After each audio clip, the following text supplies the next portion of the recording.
They're coming along. We had some definitely some moments in every phase. Not only the DBs, but offensively, the young wideouts had a few kind of moments that we need to improve upon in a hurry, where it was either a misalignment or miscommunication. That's what happened, on a couple of the third down conversions. Is just a simple matter of confirming communication, whether it's the safety to the corner or vice versa.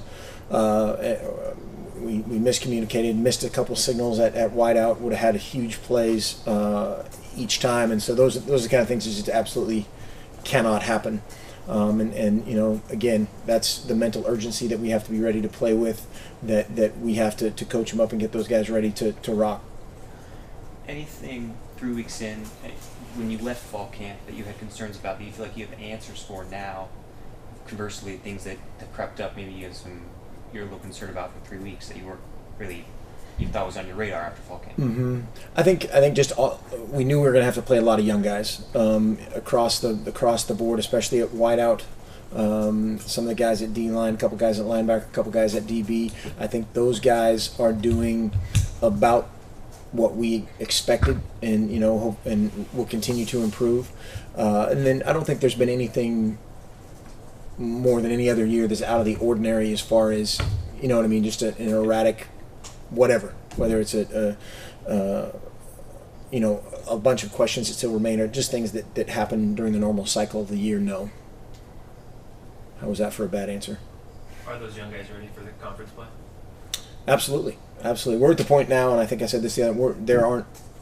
There's not freshmen and sophomores and juniors and seniors. It's if you're in there, you're our number one guy. Period. And we expect those guys to play like it and play great if they've been here for 3 games or 3 years. Along those lines, on the offensive line, if you guys have to be without 3 senior tackles, do you have to change how you approach a game, how you call a game play-wise? No, and that's something, again, we've seen those guys train. The guys next to them have seen them train throughout, whether it's spring ball or just in fall camp, depending on who the next guy is in there, what his status is. But we'll be all systems go. When you look back at the tape, Crosby and Pearson, how would you assess how they played yesterday? Okay. Again, it was more so the communication. I thought Tyrell did some really good things finishing. Had a couple plays that he had kind of a double knockdown. Pierce did some really good things, and then again more of a communication breakdown, which wasn't necessarily their issue, but they'll have to identify and communicate that a little bit better, and we'll get that out of them. But those guys, kind of along the lines of what we were talking about yesterday, of a misfit gap. There were a bunch of errors that they'll watch the film, and it's very obvious, very apparent of what the issue was, and they'll fix it and move forward. Who ended up being the Players of the Week? Would be a scout team regular? Yep. Is that Dave out there singing the national anthem? That was weird. Pretty good, yeah, fabulous. The offensive player of the game was Byron Marshall. The offensive scout was Mike Garrity, another veteran guy who's done a great job from a scout team perspective. Eric Dargan was the defensive player of the game. And then we had 2 defensive scouts, Ayele Ford, another veteran guy who's given them a great look, and then a young guy, Tony James, who's been spectacular in all throughout fall camp and through the first 3 weeks. And then on special teams, for the 3rd consecutive week, the player of the game was Charles Nelson, and the scout special teams player of the week was Michael Manns. I'm going to go to the phone, and we're having some audio problems, so I don't know that you can hear me or we can hear you. Gary Horowitz, you always have a question. Do you have a question? Can you hear me? Okay, that's what I was afraid of. You apparently, hopefully, can hear us, but we cannot hear anything on the phone on the other end. My apologies, and hopefully we get your questions answered. Text me if you have a question, and I'll relay it. Tweet at Dave Williford. No, I don't tweet, so text me if you have a question. My apologies. Gary, that's a good question. We ended up playing 67 guys on offense and defense, and looking at the Washington State Cougars' last few games, had a huge breakout game last night. Forget what day it is already. Last night against Portland State, Connor Holiday was putting up. I mean, that's like PlayStation numbers with what he did, and really getting on the same page with his wideouts, and those guys played how they're capable of in kind of in every phase. I was channeling my inner Gary. We're supposed to focus on the game before, but since you bring up the game coming up, the Cougars are putting together a ton of big plays. Yeah, how do you feel about your ability to stop big plays 3 games in, what you guys have been doing in this matchup? Yeah, when everybody's done their job and everybody fits where they're supposed to fit and takes care of their business, like anything, we've been great. A few breakdowns yesterday, again, just gap wise, turned into huge plays. We had the ball when it was on like the half-yard line or wherever it was, 1 yard line. That could have been should have been a no gain or a safety, and it turns into a 30-yard gain. The next play, I think there were 2 plays later, kind of the same thing. We had the right kind of thing going on. We just have to execute it, and part of that's on us as coaches, and part of that's execution.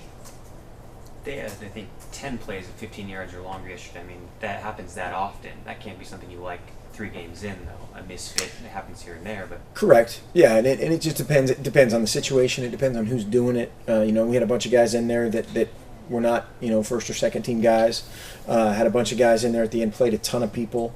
But again, we want every one of those guys to know his job to the T and play perfectly. At the same time, it's a scoreboard game. It's not a yards game. It's turnovers. It's everything, included in that. And that's going to be a much improved team. They're already much improved. How would you say Prevost and French performed? It seemed like that was maybe their best game this week. Better. Yep, better. They got on some edges, and both those guys. Rodney's a really natural pass rusher. He has some great natural feel, great ability to stay on the move with his hips down, which is all great pass rushers can do that. Frenchie's getting there. He's a guy that kind of needs a little bit more confidence. Needs to have a few things happen before he truly believes in it, but he's got those capabilities as well. Don had said that the key for him at halftime was just getting the guys to play faster on defense. We always hear about the offense playing faster, and that's the need to get that tempo going. What does it mean on defense when those guys start playing faster? Is that just running downhill or reading things quicker? Both of those things, and it all starts, from knowing your job without question, total confidence, and seeing something and reacting to it, not thinking about it, seeing it, thinking about it, then reacting to it. Look back to Joe Walker in the Michigan State game. That was first time really put it together over the course of an entire game of just believing in everything he sees, and he had a spectacular game. And then look at this week, we had a bunch of guys hesitating again. There's some guys in there in different roles, but that's we'll either coach that out of them or scheme it a little bit differently, and get the desired result. Anybody that got on the field a little later, fourth quarter, whatever, jump out and make you think, hey, maybe that guy can help us a little bit more than we've been using him? I haven't really thought of it. That Jimmy Swain did some good things. Another guy that it's kind of like he would start to fill and kind of hesitation dribble and then hit it, and then he hit it a couple times and it looked really good. But that's just the normal progression that those guys go through, that we try to catalyze and just create in practice situations where they see what they're going to see in a game. And invariably there's things that happen in a game that you don't practice, and that's where you have to go back and trust your eyes and trust your keys even more to still play fast when things are slightly different. Royce had most of his carries later on. Same thing against Michigan State. Is that by design to try to hit the opponent with Royce when he's fresh and they might not be as fresh? Yes and no. I mean, we had a couple things game plan wise for him, a couple things for the game plan wise for those other guys that were kind of unique to them, and I think it was just more of rub of the green this week. How would you say Tyner's done through this transition of 3 guys? Mm-hmm. Like he's just about there, and then he gets tripped up by a shoelace tackle. Right. Yeah, we probably 3 plays in that first drive where you're kind of going, okay. And it was close, and he was frustrated there on a couple, but he also hit a few really well, did a really nice job, a couple times in protection that sprung a few big plays, and he's really becoming a total guy. Had a chance to make a couple plays in the passing game and did. One time, got tangled up there with the backer, but he's getting better and love how he's been practicing. He's been practicing his tail off. I have a question from the audience. It has to do with the offensive line in terms of the needs, and obviously I think I read this a little bit in terms of some of the circumstances that have happened, but how do you work with guys either in fall camp or even now, playing the right side, left side of the line, guard, tackle? Talk about that a little bit. Yep. That's what we try to start from the beginning in spring ball is make everybody as versatile as possible, and whether that's tackle and guard, right tackle, left tackle, center is a little bit more nuanced as far as a guy can snap or not, sort of, that you can teach that a little bit, but just having those guys rotate as much as possible. Hronis has played both guard spots.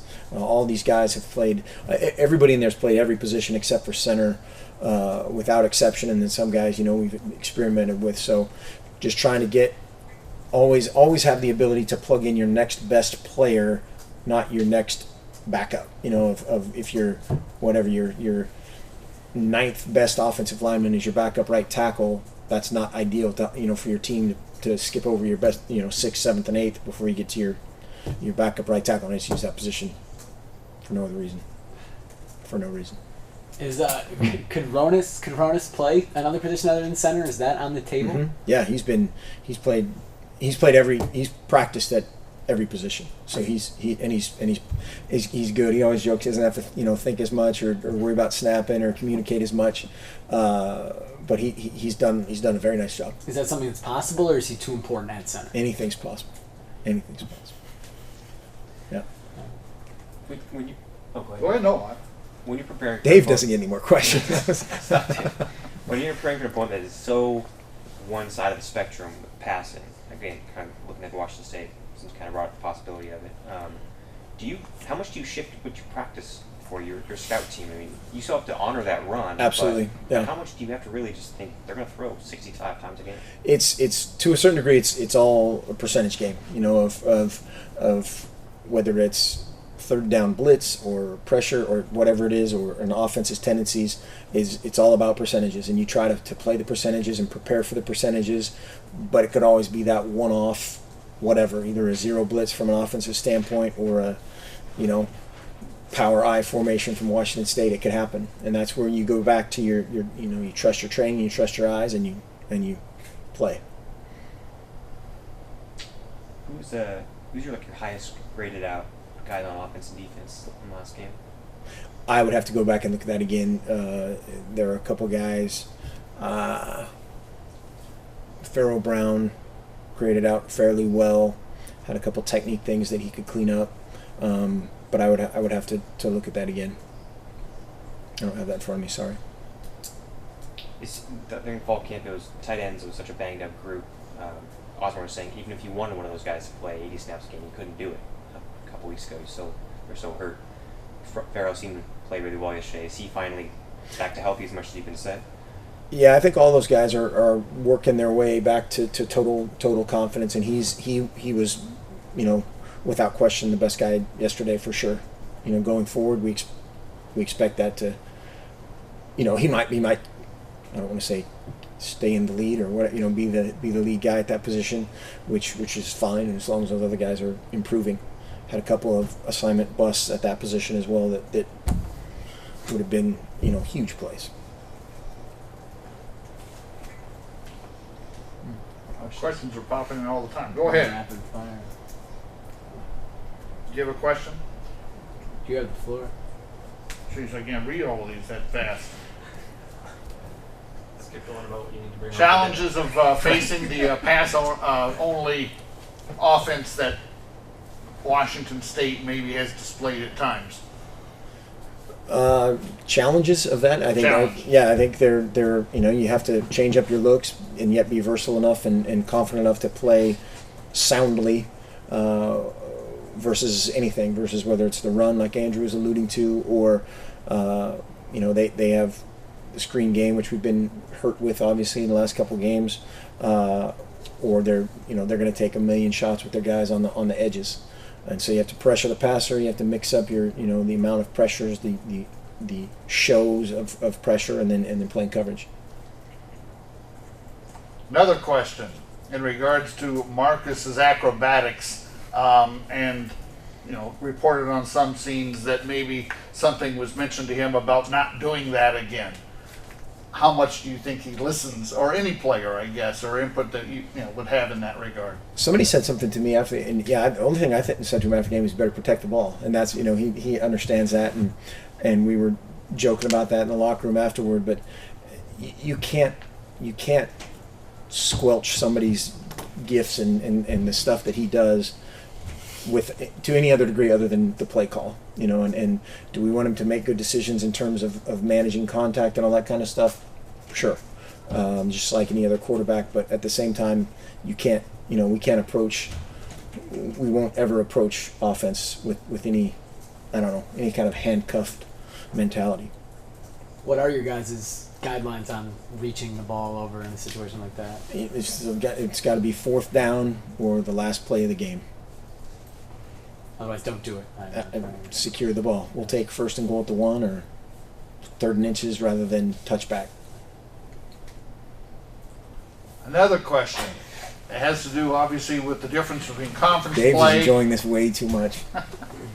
The difference between Wink conference Martindale. opponents and non-conference opponents, where obviously conference opponents may be more familiar with the things that you do. Mm-hmm. The question is it important that you need to play better, obviously, once you reach conference season? We want to play better regardless of whether it's a conference game or a non-conference game. I think the nuances of that are they know you a little bit better, you know them a little bit better. You might know their personnel a little bit more just in terms of recruiting and the crossover that happens in our conference. But other than that, we want to improve regardless of opponent. I'll turn my phone off. Any more questions here? I got one. Oh, Did the Packers win? Yes, they did. 34-27. Congrats. Andrew? How much freedom does Marcus have to call a play at the line or switch a play? Since now he's a third year starter. He has a ton of freedom when there's freedom to be had, and again, I don't put that. He wants to go out there and play and attack, and we do have some things that are either whatever strong or weak or to a certain technique from a defensive line standpoint, but he is the type of guy, he wants to put his foot on the gas and go and react, and rather than kind of come up, okay, what are they, which there's quarterbacks. It's funny, he's one of the smartest guys I've ever been around, and he doesn't really want that on his plate to a certain degree. He just wants to go play, and we take care of that for him. But there are things, and he's done that's happened a few times this year already, where it's certainly protections he's in charge of, gotten us in and out of a couple things down in the red zone that were great. And so that it's there, but that's not his choosing, and it's I think that's a great thing for him to be forthcoming about, because some guys you might give them too much control, or you kind of find out very quickly how well they can handle that, and he can handle anything. He just would rather kind of clear his mind of that angle. Would you guys to a certain degree? Would you guys rather go fast with maybe not the perfect play for the situation than have the perfect play? Well, yeah, go fast with options. Whether it's a read situation or a run pass deal, absolutely. And usually there's something to be had. If you just try to overanalyze everything, that's again where a guy like him you get kind of bogged down in just analysis, and that's not what we want. We want to talk, instant common sense. We want instantaneous common sense of where the ball should be distributed. That's it. All right. Thanks. Thanks, Dave.